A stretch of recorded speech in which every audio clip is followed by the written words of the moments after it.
सारी दुनिया में सिर्फ धन और मन का ही चक्कर है कि कैसे धन कमाया जाए, कैसे उसे संभाला जाए, कैसे मन को ठीक रखा जाए और कैसे हमारे मन के अंदर की आत्मा जो है सही रहे। क्या आपने कभी सोचा है ये त्यौहार किस लिए मनाए जाते हैं? ये त्यौहार हमारे भारतीय परंपराएं हैं और इन परंपराओं को जागृत करने के लिए ये त्यौहार मनाए जाते हैं ताकि हमारे धरोहर में, हमारे सनातन धर्म मंदिर में, मन में, धर्म में ये सब चीज़ें जो हैं बसी रहें। और याद रखना दोस्तों, जब तक आपके मन में, आपके धर्म में ये सब चीज़ें जागृत रहेंगे, आपको कोई नहीं मिटा सकता है। इसके कुछ नियम होते हैं और नियम भी ऐसे होते हैं जिनकी वजह से आपको लाभ मिलना ही मिलना है। सबसे पहले तो ये जान लो, जिन लोगों को धनतेरस के बारे में बिल्कुल पता नहीं है, क्या ख़रीदना है, क्या नहीं ख़रीदना है, कैसे ख़रीदना है, वो दिमाग में ना रखें और किसी न किसी तरीके से एक तांबे का लोटा लाएं, उसमें चावल भर दें, उसके ऊपर एक फूल रख दें, उसमें कॉइन रख दें, घर में कहीं पर भी स्थापित करके उसके सामने दिया जला दें। ये तो वो हो गई 100 सुनार की एक लोहार की। यानी कि आप कितने भी नादान हैं, यानी कि आप कैसे भी हैं, यानी कि आपको पूजा का कोई मतलब नहीं है, कि पता नहीं है कि क्या पूजा होगी, कैसे होगी, क्या करेंगे, तो आपने ये विधान करना है। तो याद रखना दोस्तों, हो सके तो आज के दिन आप सिल्वर कलर के या गोल्डन कलर के हल्के से कपड़े पहने, और अगर ऐसे कपड़े नहीं हैं तो आप पीले कलर के कपड़े पहने, क्योंकि पीले कलर के कपड़े जो हैं वो गुरु को आकर्षित करते हैं, माँ लक्ष्मी को। और उसके अलावा जो दूसरा कलर है वो कलर है दोस्तों पिंक कलर, गुलाबी कलर। गुलाबी कलर जो होता है, अगर गुलाबी कलर का फूल कमल का आप अपने घर में रखते हैं तो ये आपने देखा होगा माँ लक्ष्मी जो है कमल पर विराजमान है। इसका मतलब ये है कि वो माँ का सर्वप्रिय आसन है और जो आपके घर में है, जो आपने बिछा दिया है, और फिर माँ उस पर बैठ जाती है, फिर आपको आशीर्वाद देती हैं।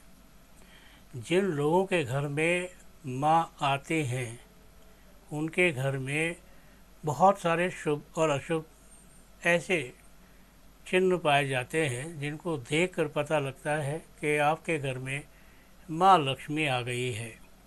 देखो दोस्तों, न जाने कौन क्या सोचता है, सोचने दो। कौन से धर्म में क्या लिखा है, लिखा रहने दो। लेकिन कुछ कर्म और धर्म की बात होती है।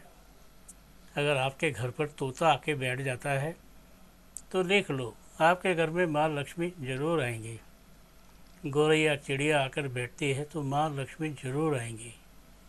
और अगर आपके घर में बुलबुल आके बैठती है तो इसका मतलब ये है बस आसपास है माँ। ये तो दोस्तों ऐसी बातें हो गई। अब इसके साथ साथ धर्म और कानून क्या हो गए, ये भी ध्यान से सुन लो।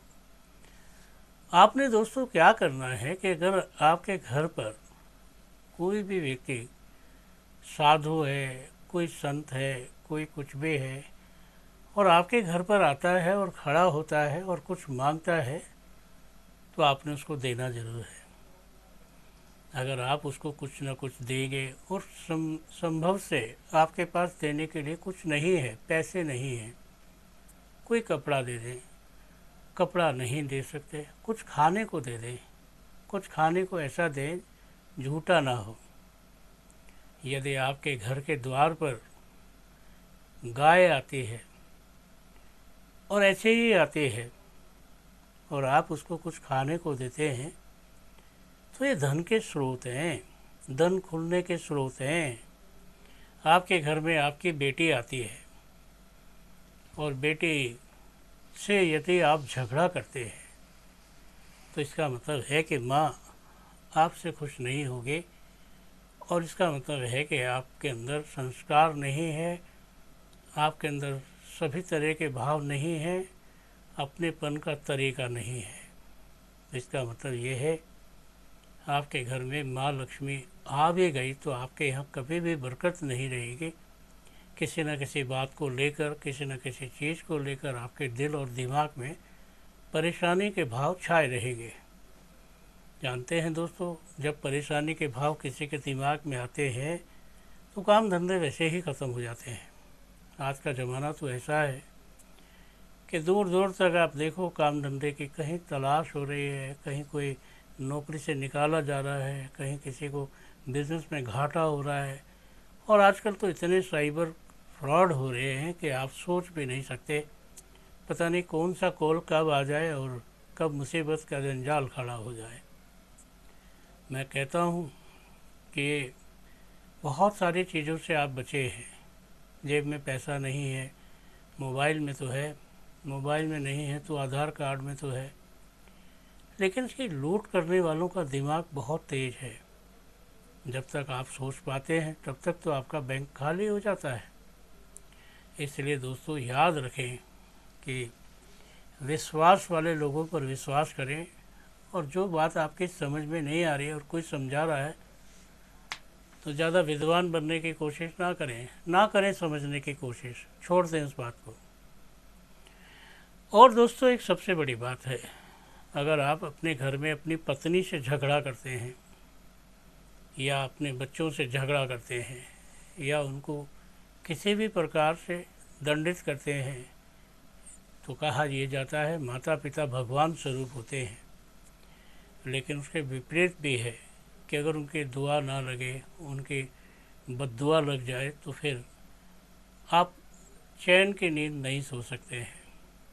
आप फिर वो बन जाते हैं कि पैसा कमाने के बाद भी आपके दिल और दिमाग में बड़ी सारी परेशानी रहती है।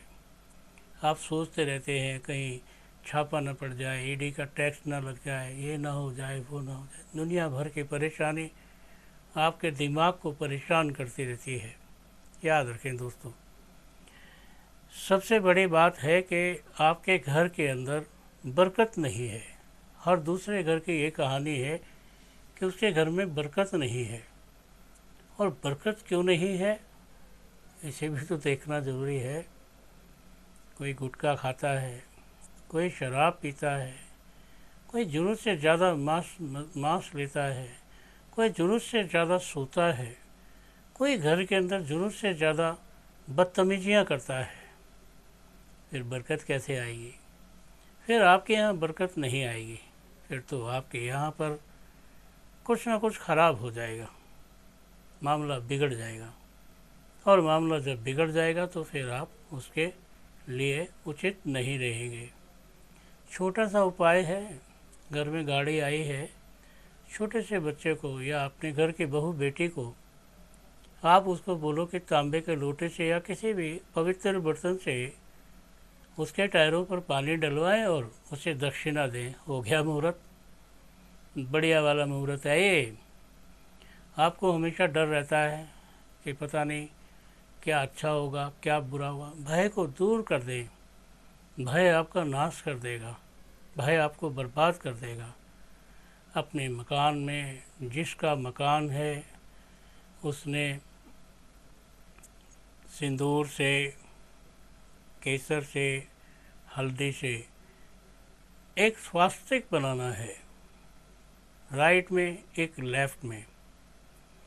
उसके पास आपने शुभ और लाभ लिखना है और उसके बाद एक थाली में मिठाई, रोली, केसर, चावल इसका भोग लगाना है।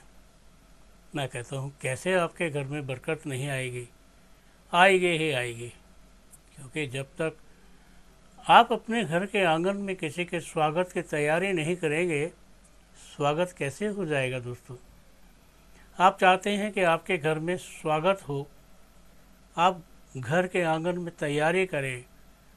आप बनाते हैं ना घर के आंगन में एक बढ़िया सा रंगोली, वो रंगोली नहीं होता है, वो माँ लक्ष्मी को बुलाने का एक आकर्षण होता है छोटी छोटी चीज़ें। दीपावली पर आपको नए वस्त्र पहनने चाहिए, सुगंध लगाना चाहिए, जो गरीब है उसे मिठाई देनी चाहिए, जो अपने हैं उनको मिठाई देनी चाहिए, उनके पाँव छूने चाहिए।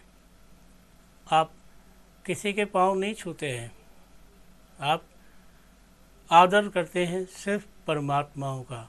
अगर आप किसी के पैर छूते हैं तो आप किसी के पैर नहीं छूते हैं, आप सिर्फ उस परमात्मा के छूते हैं जिसने आपको बनाया है, जिसके आप पर बहुत बड़ी अनुकंपा है। तो याद रखना, ऐसा कभी नहीं है कि आप पैर छू रहे हैं, शर्मा रहे हैं कि क्या होगा, कौन क्या कहेगा। कोई कुछ नहीं कहेगा, ये तो दोस्तों तुम्हारा मन बोलता है, और मन भ्रम रखता है हमेशा हर चीज़ का।